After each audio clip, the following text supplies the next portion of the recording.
But Savitri के दिन पत्नी को कभी हल्का मत समझना।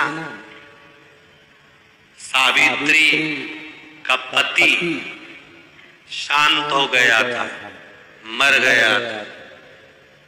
बड़ के पेड़ के नीचे यमराज उसको लेने के लिए आ गए और सावित्री को छोड़कर यम उसके पति के प्राण लेकर जाने लगा। सावित्री मैया अपने सात्वित्व के बल से, सावित्री मैया अपने सात्वित्व पतिव्रता परमेश्वर के बल से यमराज के पीछे पीछे जाने लगी। यमराज आगे, सावित्री पीछे, यमराज आगे, सावित्री पीछे। यमराज ने पलट कर देखा तो पीछे सावित्री आ रही थी। सावित्री से पूछा, तू मेरे पीछे क्यों आ रही है?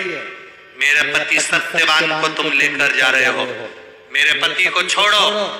यमराज ने कहा, इसका अंतिम क्षण है, मर चुका है, जाओ नीचे उसके शरीर का अंतिम संस्कार करो, नहीं तो कोई जानवर खा जाएगा।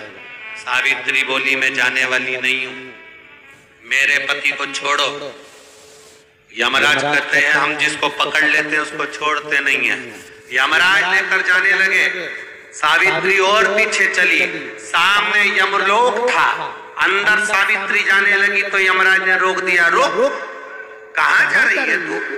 अंदर क्यों प्रवेश कर रही है? मेरे पति सत्यवान को छोड़ दो।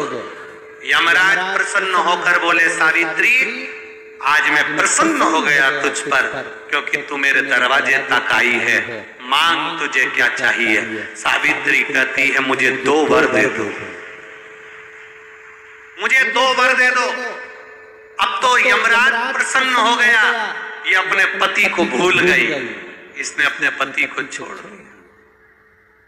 ये अपने पति को भूल गई, इसने अपने पति को छोड़ दिया।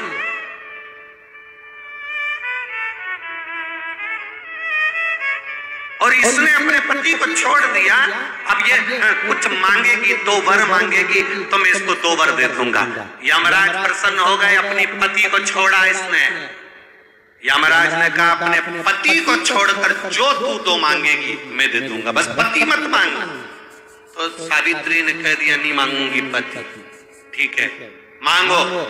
सावित्री ने कहा, पहला वर दीजिए, मेरे सास ससुर की आंख में रोशनी नहीं है, उनकी आंखों से दिखता नहीं है, बस इतना सा वर दे दो, उनकी आंख की रोशनी आ जाए और वो अपनी गोद में अपने पोते को खिलाएं, बस ऐसा वर दे दीजिए।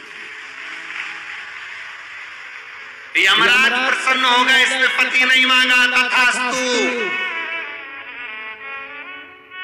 अब यमराज ने कहा, दूसरा वर मांगो। सावित्री बोली, दूसरा वर दे दीजिए, मेरे सास ससुर आज तक कोई तीर्थ करने नहीं गए, मेरे सास ससुर का जो बेटा है वो उनको तीर्थ कराए, बस ये वर दे दो। यमराज ने कहा, इसने अपने पति को नहीं मांगा, तथास्तु। अब यमराज ने कहा, जा सावित्री के कहां जाऊं?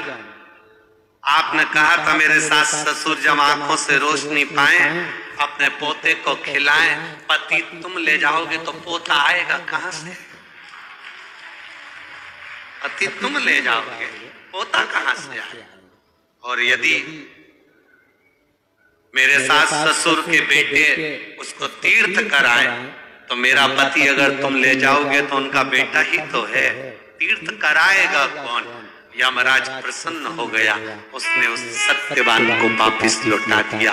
वो सत्यवान सावित्री।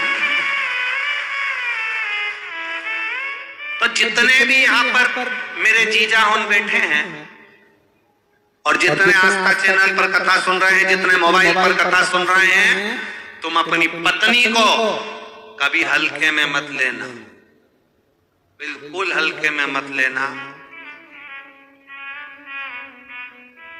तुमसे ज्यादा बल व्रत का, उपास का, भजन का ज्यादा बल, तुमसे ज्यादा बल इनके पास रहता है। तुम सोचो कि बोल रहे हो कि मैं मंदिर में हूं, उसको बिना घंटी के घंटी बजती है दिमाग, वो तुरंत पहचान जाती।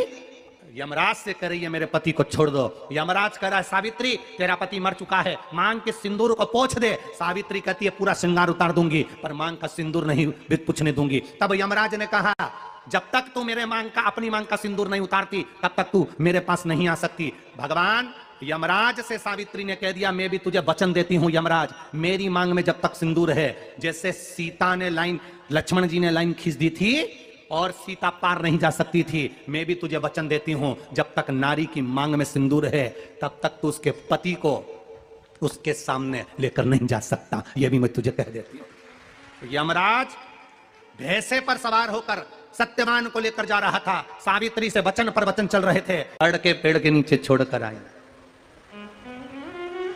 क्या चाहिए तुझको, क्या चाहिए तुझको, क्या दूं मैं तुझको,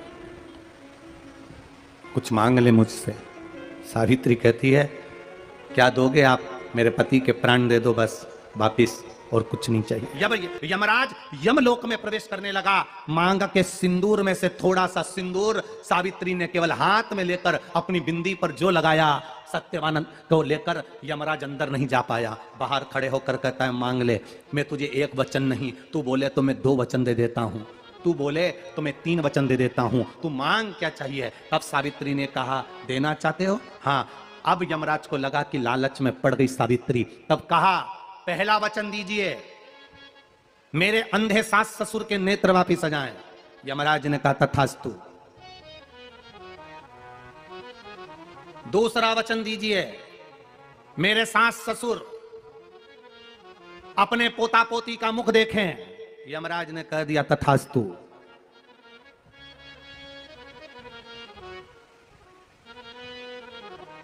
जाओ। यमराज जाने लगे, फिर आग जलने लगी। कहने लगे अब मैं अंदर क्यों नहीं जा पा रहा हूं। सावित्री कहती है तुमने वर दिया है, मेरे सास ससुर पोता पोती का मुख देखें, उनके बेटे को तुम ले जाओगे तो पोता पोती कहां से होगा, छोड़कर जाओ। सावित्री है, पति को वापिस लेकर आ गए। नारी के हाथ की चूड़ी का कलर अलग हो सकता है, चूड़ी की डिजाइन अलग हो सकती है, चूड़ी अलग हो सकती है, चूड़ी महंगी सस्ती हो सकती है, मंगलसूत्र की कीमत ऊंची नीची हो सकती है, पांव की बिछुड़ी की कीमत ऊंची नीची हो सकती है, कान के कुंडल की कीमत ऊंची नीची हो सकती है। तुम्हारे शरीर पर जितने जितने 16 श्रृंगार हैं उसकी कीमत ऊंची नीची हो सकती है। केवल मंगलसूत्र की डिजाइन बदल सकती है, नाक की लौंग की डिजाइन बदल सकती है, कान के बुंदे की डिजाइन बदल सकती है, हाथ की चूड़ी की डिजाइन बदल सकती है, पांव की पायल की डिजाइन बदल सकती है। केवल नारी के 16 श्रृंगार में एक श्रृंगार ऐसा है जिसकी कीमत जो पहले थी वही कीमत आज तक है और उसकी डिजाइन आज तक नहीं बदली। वो मांग का सिंदूर है, एक जैसी डिजाइन है और एक जैसी कीमत है। सारे श्रृंगार की कीमत अलग, पर मांग में जो सिंदूर डाला जाता है वो एक कीमत का होता है, एक डिजाइन का होता है और एक जैसा होता है, और वो सबसे भारी होता है। सावित्री